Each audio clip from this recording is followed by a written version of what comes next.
Welcome to the worship service of the Unitarian Universalist Congregation of Lakeland. My name is Heather Norby. I'm the Spiritual Life Director for this congregation. I'm also a seminarian at Meadville Lombard Theological School in Chicago.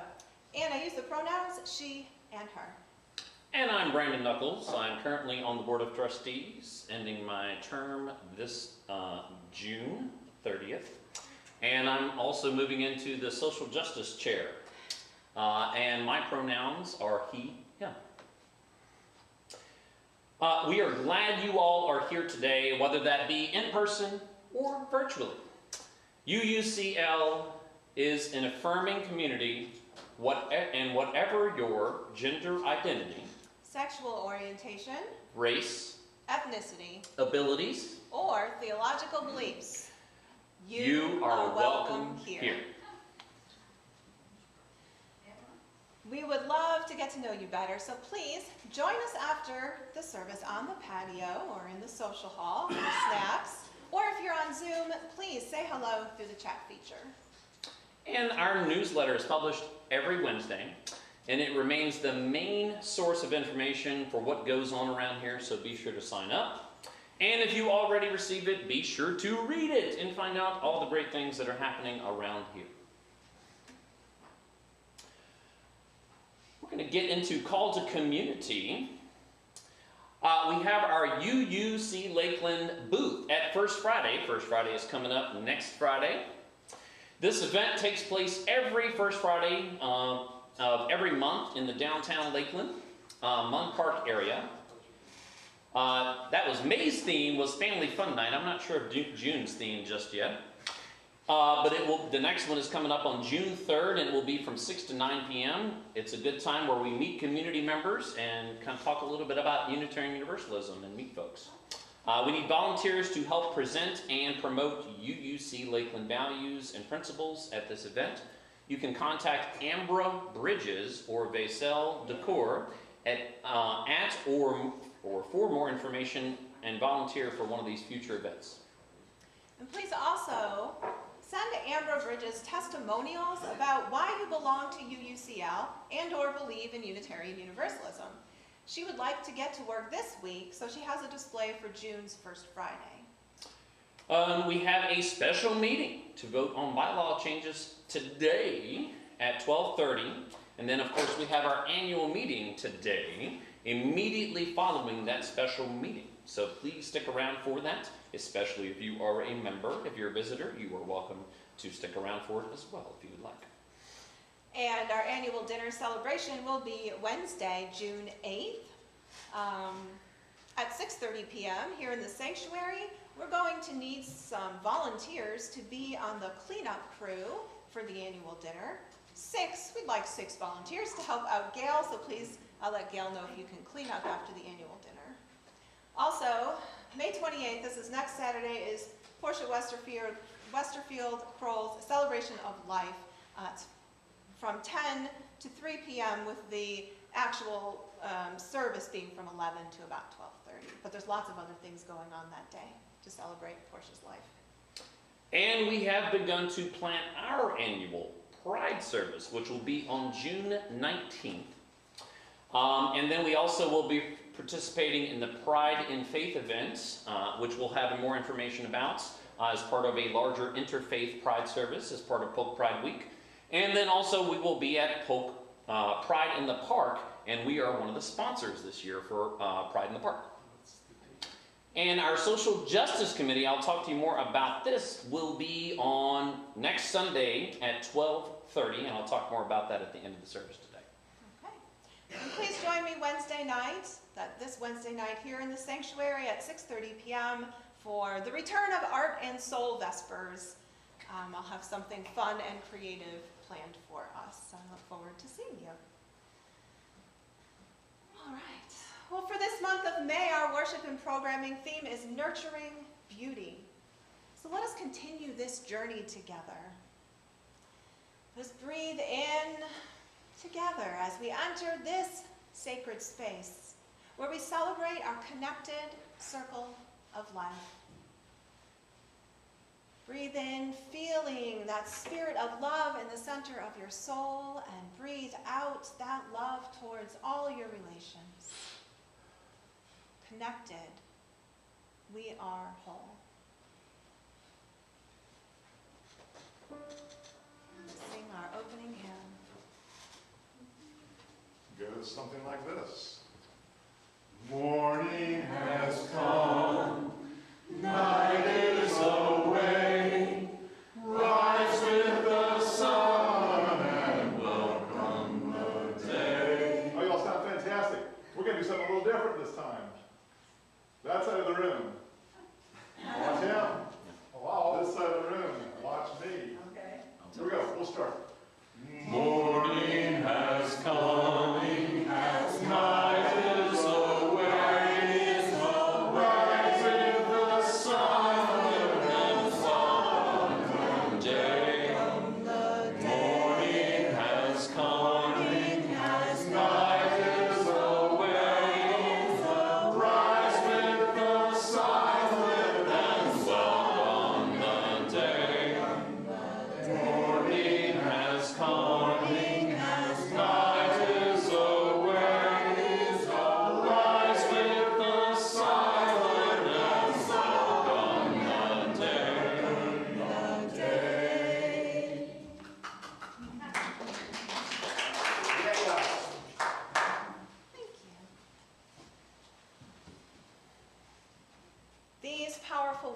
From the Reverend Karen G. Johnston will shape and guide our worship today. Listen. Where there is beauty, amplify it.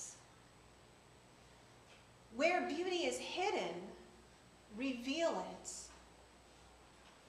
Where beauty is ruined, restore it.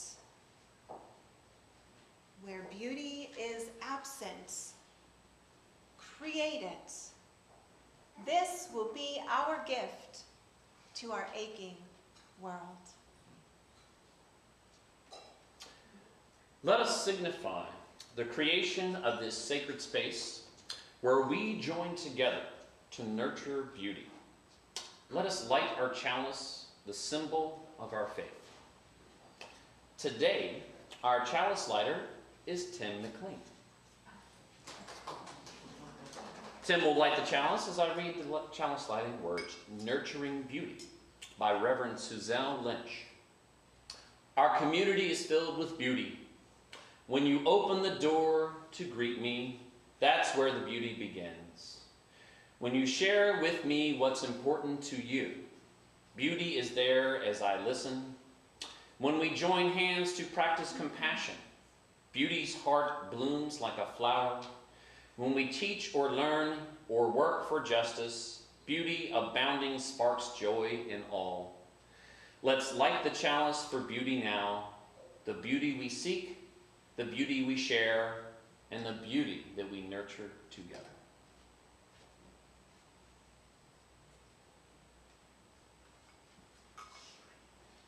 Please join me in singing and signing Spirit of Life, hymn number 123.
Let us turn now to honor the weaving of joys and sorrows, the joys and sorrows that run throughout all of our lives.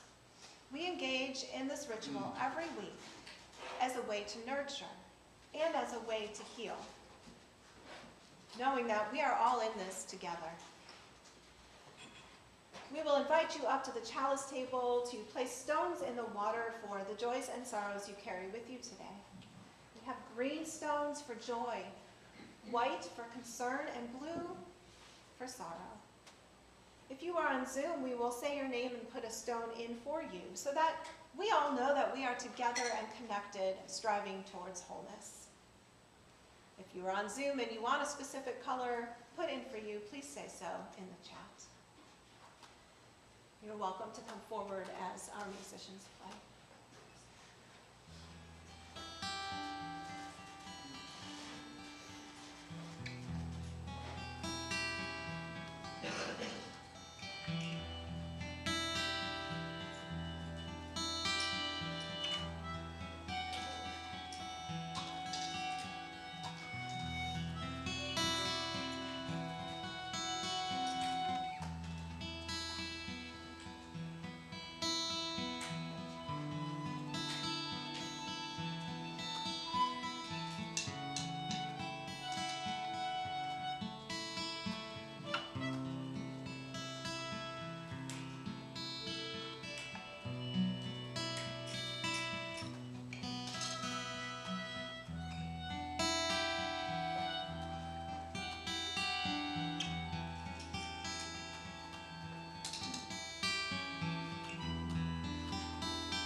perhaps we lost Zoom today?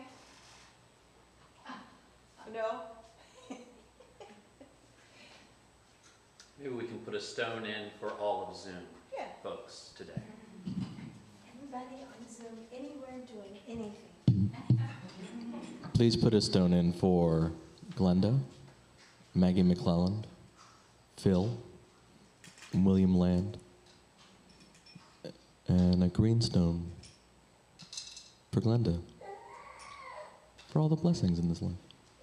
Thank you. I hear a baby back there, Heather. I hear it, baby. Yes, absolutely. And that's a good thing, not a complaint. We like babies. Nothing like a baby serenading. Where there is beauty, amplify it. Good morning again. Heather and I are going to be a little back and forth here over the next couple of minutes here. I'm going to be completely honest and transparent with you, which is how I prefer to be. I'm stepping into the social justice chair and role, and I have some big dreams for this community and the impact that we can have here locally. And I'm looking forward to stepping into this role. I'm excited, energized to help develop and grow our social justice impact here locally.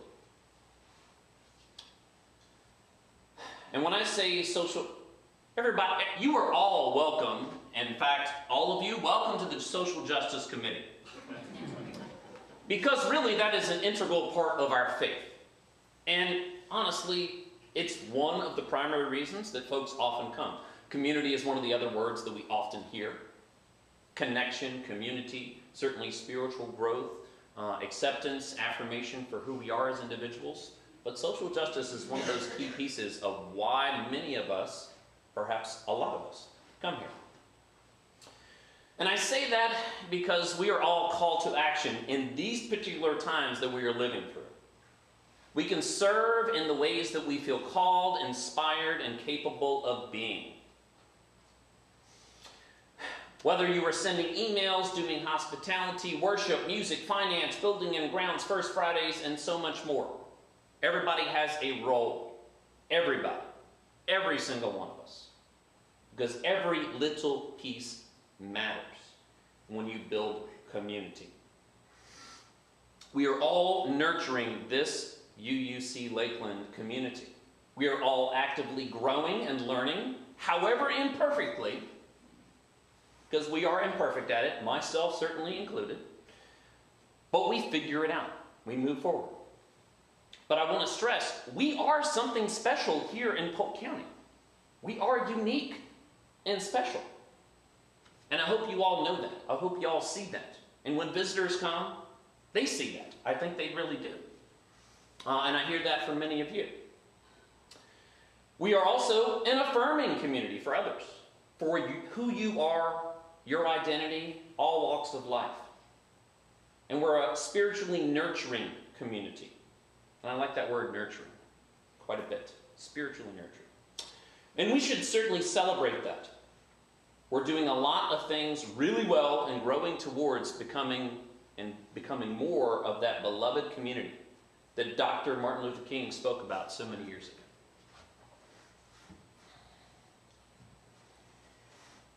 I offer you these words from the Reverend Mary Catherine Morn. We are here in religious community not to hide from the anguished cries or the tender lullabies. We are here in religious community not to protect our hearts from breaking. We are here together to borrow courage for the task of coming alive. We are here so that together we might heed the admonitions of beauty. Where beauty is hidden, reveal it through growth. So we also do have a lot of room for growth, which is a beautiful thing. Growth is beautiful. Individually and collectively, as a group. At our best and at our worst, we figure it out. We work through it. disagreement, conflict, these are part of human nature. We figure it out. We do our best. And we grow and change as we are called to do. We often need some courage. Speaking of that word courage. But we've got this community, collectively, to give us strength and courage. We are stronger together. We grow together. We have a greater impact together. And we're just getting started, honestly. I'm going to talk to you a little bit later about some of the hopes and dreams and some of the connections that we very real in real life can start sort of making and the impact that we can start having. But there is so much more that we are capable of. And admittedly, we are living through messy, chaotic, and frankly some anxiety-inducing times. Let's be honest about that. The environment is on the verge of doom and collapse. I don't think I understate that. Our democracy is in serious peril. No matter how you voted, it's in peril. We have dramatic, divisive politics. And there's a sense of dread that I suspect at least some, or perhaps most of us, are feeling. What do we do? How do we deal with all of this? And how can we make any difference in any impact? How do we reveal beauty in these times? We UUs are from a long faith tradition of social justice action. And we have chosen, or perhaps even sought out, this type of religious, spiritual, social justice kind of church community. It's why many of us are here. So this community, UUs in general and specifically this community are both centered a bit on spirit. You know, that thing that keeps you coming back, that spirit of this place. The spirit of our community. Because that's present. I'm sure all of you feel that as well, or many of you do. In our community, we come together through these dark days, weeks, months, years. But again, why? What keeps you coming back? Well, talking to people, we're here for various reasons. Again, I mentioned community, connection, acceptance, affirmation of who we are, tend to be some of the popular reasons. And most of us likely, again, come here because we strive to live as we want the world to be. Living that way. And carry out the spirit of our community and our 8 principles out into our connected communities. It takes a village. I'll talk more about that in a little bit. Red Tent, the atheist community. So other community organizations that are kind of progressively and like-minded. And even the larger Lakeland and Polk communities as a whole, we can have a greater impact upon them.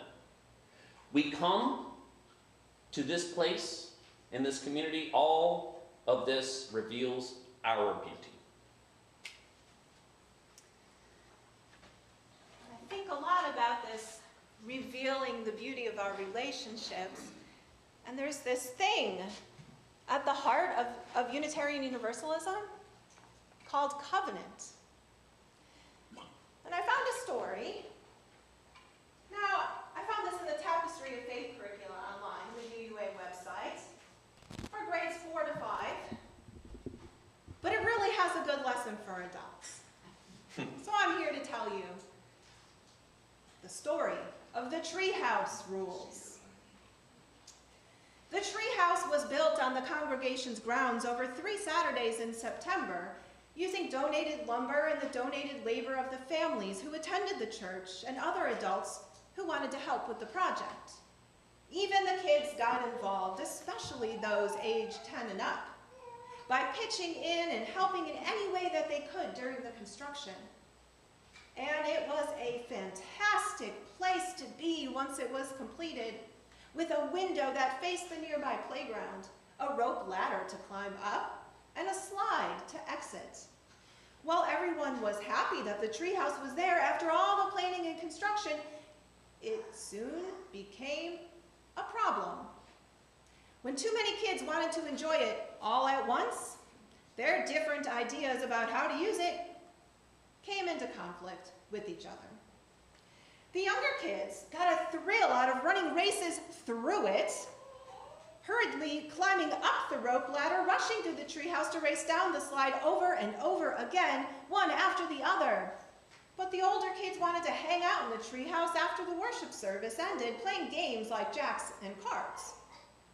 One day, a second grader racing by interrupted the fifth grader's game of cards for the third time. That was it. A fight broke out with name-calling, pushing, and some tears. Some adults demanded that the treehouse be off limits until the children learned to cooperate with each other. Other adults protested that their children had special rights to use the treehouse because they had helped build it. The Religious Education Committee had meetings about a policy for use of the treehouse. They were getting ready to report to the congregation's board of directors with their findings. Meanwhile, the minister considered bringing in a consultant from the district to address the conflict, which had now spread through the entire congregation. But while the adults were arguing, holding meetings, and creating policies, something happened. The children, who had been temporarily banned from the treehouse, started talking to each other and looking for ways they could all use the playhouse together. A few of them remembered the covenants they had created in their religious education programs the year before. They suggested a covenant could be created for how the kids could use the treehouse. So they sat down and talked about why they liked the treehouse and what made it fun. They discovered ways they could all enjoy their treehouse in the way they wanted to. They came up with a covenant which laid out how they would be in the treehouse and how they would respect others who were also using the space. Just as the adults were starting a congregational meeting to adopt a policy for use of the treehouse, some church leaders looked out the window. They saw the children cooperating with each other and using the treehouse without conflict. A teenager was dispatched to the treehouse to discover what rules the participants had come up with, and when she reported back to the adults at the congregational meeting, the announcement came that the participants had created a covenant with one another. The adults were humbled. Some sheepishly glanced at their church covenant, framed on the wall, hanging there, and mostly forgotten. The congregational meeting was adjourned. The adults went on their way, reminded of the power of covenants, working together to find a solution, and the commitment of people in right relationship with one another, all because of the treehouse. The end.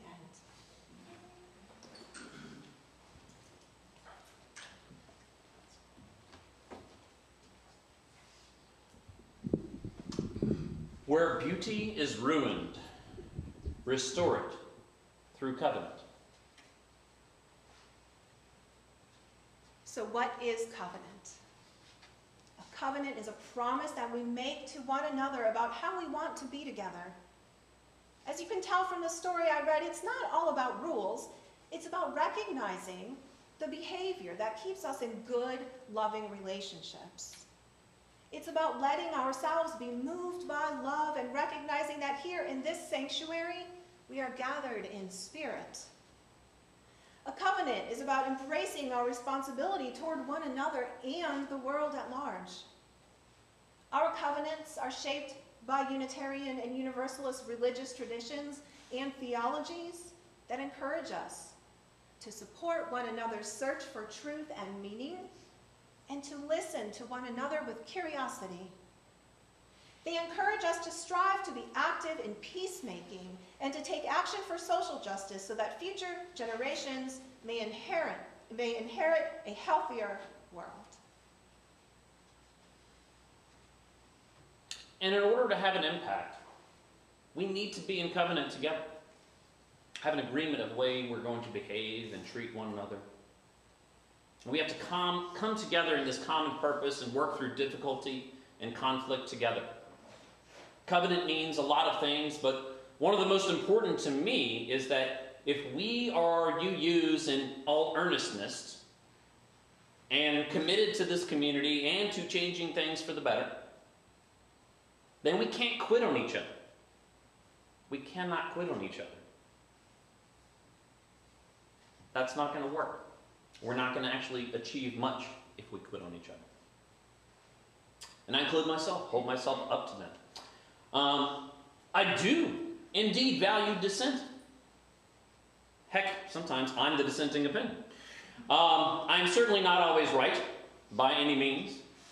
Some of the best decisions I've been a part of here in this community has been through a kind of messy, complicated process of listening with an open mind to one another's perspective, and also being able to share my own perspective, sometimes from very passionate viewpoints. We have very passionate people here, including myself.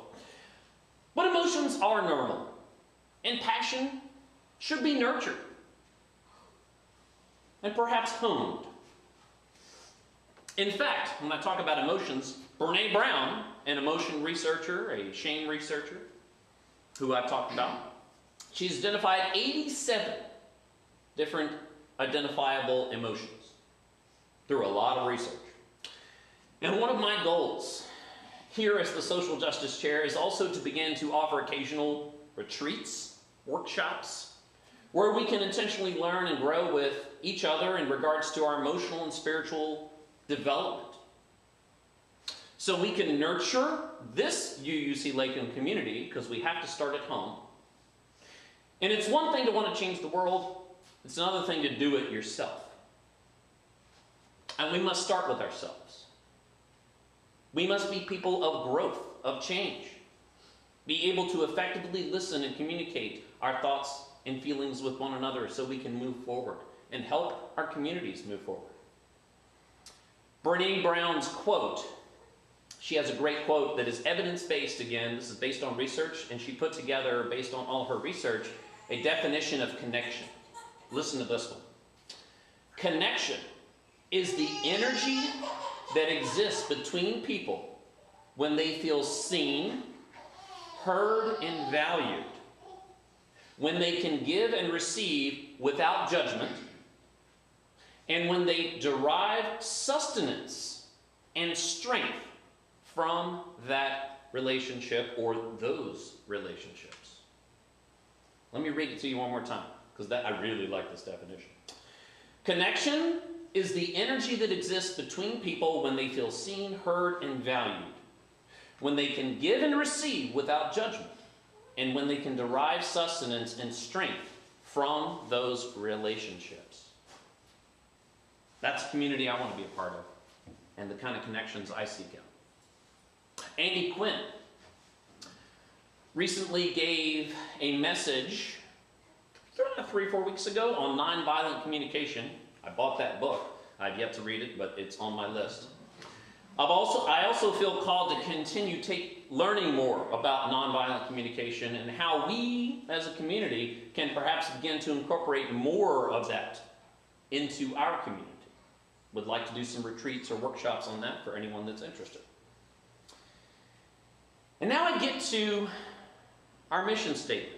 Love plus connection equals transformation. I get a lot of questions, and we get a lot of questions. What does this really mean, Brandon? So let's talk about that for a second. Love, that one's a little obvious. We want to be loving towards one another. Connection, that definition of Brene Brown's definition of connection that I just read, that's really what we really want to strive to be. And when we root ourselves in love, and when we follow through and connect with each other from an earnest, genuine standpoint, we actually can transform lives. I've been doing it all of my life in many respects on an individual level. I've been a therapist, and I've worked with a lot of people. So as many of you know, I worked for about 20 years in Virginia, and don't worry, I'm not going to go into that full story, at outdoor therapeutic schools. But there is something that is particularly relevant about those communities, or my experience there in those communities up in Virginia, that I want to really mention.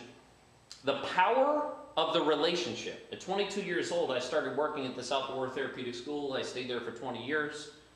But the power of the relationship, love and connection, actually does transform people's lives. I've seen it. And we believe, there in those programs, we believed and demonstrated that through an authentic relationship with one another, we were able to help these teenagers wrestle with their identity, their role as a child, their place in their families, their place in our groups, their mental health issues, address their substance use issues, and so much more. We help these kids change dramatically. I also currently work for a mental health company, and I'm one of the trainers for the company, and I teach motivational interviewing, or train on that. So motivational interviewing is an evidence-based practice that seeks to inspire and empower individuals to change from an empathetic and non-judgmental perspective. Roughly, by the way, research shows that roughly 50% of the outcome of therapy is determined through the power of the relationship. 50% of therapy is determined just through the relationship. Relationships have impacts. Real connections and impact relationships have impacts. Change happens through relationships. Through our authenticity as individuals and as a community, the love that we have to share, the connections that we make with each other, and the community that we build, even beyond these walls and beyond this property, beyond this community, we can help transform individuals' lives and our communities. Thank you.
Goodness and kindness will follow me all the days of my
where beauty is absent, created through social change and social justice. Thank you all for singing that. That has become one of my favorites. I've often joked, more like half jokes, that we ought to be evangelist. My brain couldn't do that. I don't know. Of sorts. But let's admit, that's a step perhaps too far. Becoming evangelicals. I'm from an evangelical community, so that's not really what we quite want to do. But as we all become UUs, and as members or as associated folks of this community, we are all part of this community in one way or another, and this community, especially members, we, and I'm taking this from the UUA, Unitarian Universalist Association, larger organization, I'm taking this what I'm about to say from their website. Quote, Unitarian Universalist congregations affirm and promote the 8 principles, which we hold as strong values and moral guides. We live out these principles with a living tradition of wisdom and spirituality drawn from various sources as diverse as science, poetry, scripture, and personal experience. And as Reverend Barbara Wells Tenhove explains, the principles are not dogma or doctrine, but rather a guide for those of us who choose to join and participate in Unitarian Universalist religious communities. Unquote. These are solid principles. We have all 7 of them on the walls. The 8th one we'll talk about. You are a UU. I'm a UU. More importantly, we are part of a larger call for change. We do affirm and promote. That's not a bad thing to affirm and promote. But we must do so in line with our principles. Being our most authentic selves, we likely are living out those values every day in our everyday lives. And being part of this community helps us stay rooted in those values and principles. That's one of the reasons that keeps me coming back, is I need to get rooted every week in this. Seriously. This is our time. I am quite serious. We are living through, who knows what the times we're living through. But we are called to action, or I'm calling you to action. We are all in this together. We have common values and our 8 principles that we share. Our community needs us. We have a historic tradition of social justice action. Our religious ancestors were founders and leaders of early America. We were abolitionists. We were women's rights and civil rights, or fighting for women's rights and civil rights, LGBTQ rights, workers' rights, and so much more. We have a long historic tradition. If you look up historic UUs, you will see them peppered all throughout history. We are love warriors, and I'm borrowing that term from Dr. Cornel West, who is a bit connected. He is actually a divinity school of Harvard, talks a lot, and he actually spoke at one of our GAs in the last 10 years, I believe. We are a religion of faith, principles, purpose, action. Those love warriors. This is your call to action.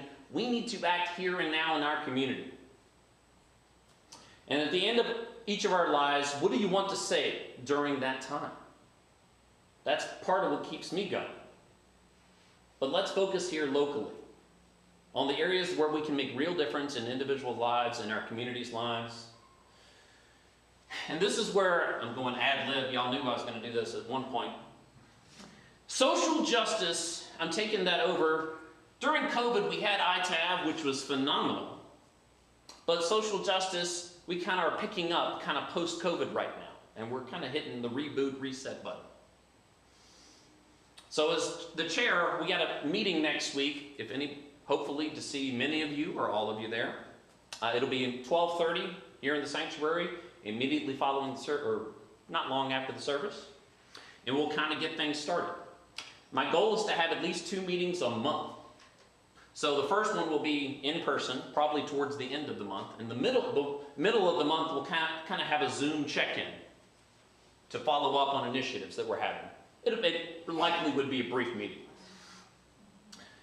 But the projects will be determined by, and the initiatives that we're going to do is going to be determined by who shows up.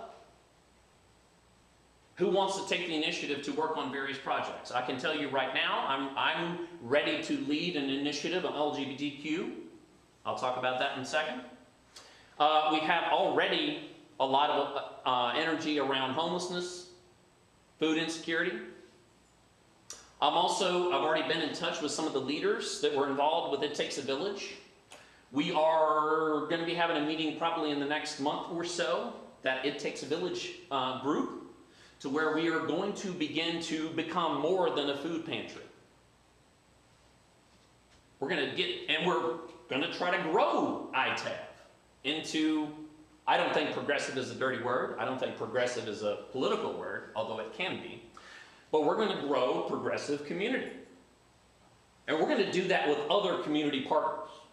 And we're going to do that through ITAV. And there's energy around this already. I've also been in touch with Beacon Hill, another very progressive church community. Christ Promise, which is another very progressive church community. And we're going to start partnering with those folks and doing more and making a larger impact. We're already involved with them on Pride and Faith, but we're going to start doing more initiatives with those religious communities that are progressive and believe in the inherent worth and dignity of all people. Because that is our first principle. So we are going to begin to take these initiatives and get started. As far as the LGBTQ initiative that I want to lead, and I'm talking a big project. My goal is maybe even to create a job for myself, we'll see. But I want to create and I'm not kidding here, an LGBT community center. I've already started talking to people about it. I'm going to start fundraising. I want to start as a non-profit at some point. And we're going to get it started here. It's not the permanent place, but eventually to where, I've already got a vision of like phase 1, 2, 3, 4, 5. It's all in my head, believe it or not. I've been thinking a lot about this. And that's the initiative that I want to really take charge of. So we got a lot that we can really be doing for individuals in our community here in Polk County. And I'm looking forward to doing all of that work with you. Thank you. Thank you. I love dreams and aspirations. So now we've come upon the moment when we can share our treasures with this community as an act of faith. When we each give what we can back to life, we serve a greater good, creating a powerful beauty that can change the world. Before we pass the plates, we invite our member Maggie Colson up to share with us why she gives to this UUCL community. Good morning, everybody. Good morning. Maggie Colson, and I'm honored to be a new member of the board. And I pledge to take care of I pledge because I want to take care of what I value. This facility, our programs, our children, our community, and each other in this congregation. It's also a spiritual discipline for me. When I give monetarily, it always, without fail, comes back to me in one way or another. I give to keep Unitarian Universalist Association alive for future generations, to find a safe place, a welcoming place, a place to explore all religions, to worship and find community. By giving my small pledge, I feel I'm part of something much bigger. I'm part of being the keeper of the flame. Yeah.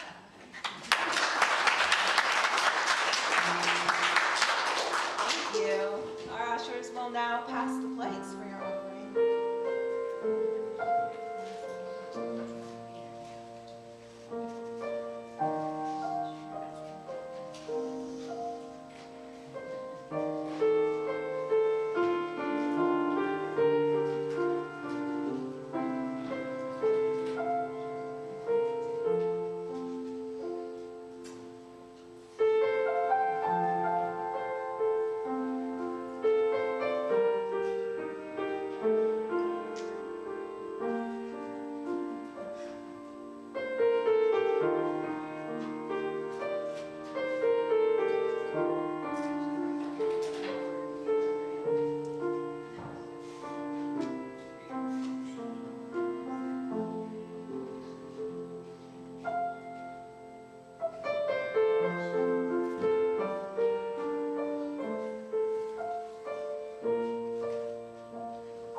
feminist and filmmaker Toni Cade Bambara taught us that the role of the artist is to make the revolution irresistible. I thought of this quote because as we're talking about change, which we do a lot around here in this liberal faith, that's kind of what it means to be a part of a liberal faith, is that we know that it's open to change. Think about this transformation. It's a little bit of a revolution, and making that irresistible to all of us, making it joyful, making it something we want to be a part of. And art opens our minds to ways of thinking we might not have otherwise encountered. Art inspires us to think about ourselves and our place in this vast universe in different ways. Art can create an energy in us that can move us towards justice. Art can amplify, reveal, restore, and create beauty. And when we create beauty, we can think beyond what is. We can think way outside of the box. We can create ourselves into a world with more love. The role of the artist is to make the revolution irresistible. And I'm pretty sure that that's what Harry Belafonte had in mind when he wrote the song, Turn the World Around. Did you ever see it on The Muppet Show? That's just irresistible fun. I just want to get up and dance and say, turn the world around. And while I'm doing that, I want to have fun. You know, dressing up, getting my shaker on. Yeah? So I want to invite all of you to be a part of this. You can stand up if you'd like. Get loose. Brandon and Petra have hats, boas, shakers, drums. Come get them, y'all. Go ahead, we're going to have some fun. Come get them. Listen up, listen up. It's a party. Grab something. Yeah, We're pass going it to around. sing and dance. Be a part of the change.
return yours at the end of the service up here, if you would.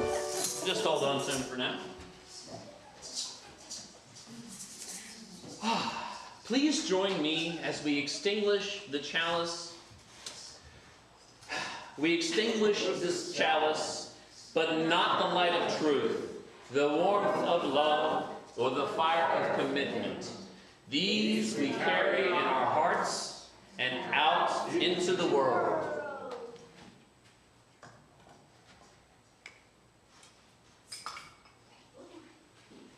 Go now into the world, take the joy that you found here today, create beauty, amplify it, reveal it, restore it. Remember, you are loved, you are worthy, and you are a blessing.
Great service, y'all.